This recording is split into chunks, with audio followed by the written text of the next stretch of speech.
एवढ्या पहाटेचं यांचं स्कूल असतं, पण ही मुलं बघा ना एकदम आरामात मस्त फ्रेश एकदम उठतात आणि एकदम फुल एनर्जेटिक असतात. स्कूल बस यायला वेळ होता तर भाग्येशने कारमध्ये बसून थोडा टाईमपास केला आणि त्या टाईमपासमध्ये ना त्याने मला असं सांगितलं की हा पहिला गेअर आहे, दुसरा गेअर आहे, तिसरा, जे की मी त्याला कधी नाही शिकवलं आहे.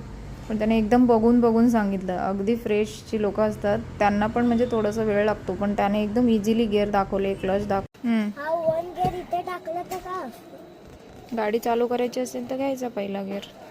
आणि थ्री गेअर, गाडीला स्पीड पाहिजे असेल तर, फाय गेअर, अजून जास्त स्पीड पाहिजे असेल तर टू गेअर,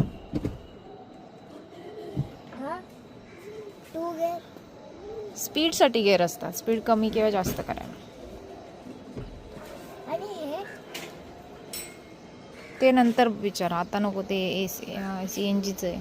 तो दुसरावाला काय गेअरच्या बाजूला काय हा ते दाखव मला. हे दाखव, हे गेअरच्या बाजूचं काय हँडी. दाखव कसं काढतो. हां परत लाव. आणि ह्यांची नावं सांग मला, ह्यांची नावं सांग. बस आली. येऊ दे ना, नावं सांग. पुढे जायचं, हे पाठी जायचं, हे क्लच.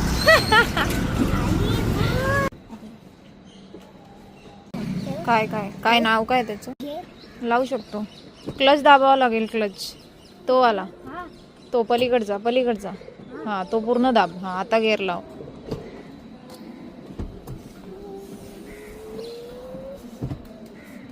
क्लच पूर्ण दाब, गाडी खराब होईल. क्लच दाब, हां मग गेअर लावायचा. हां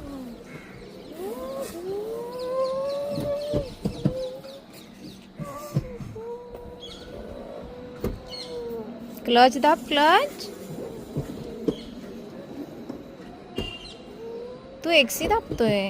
हां पहिला गेअर टाकून दाखव.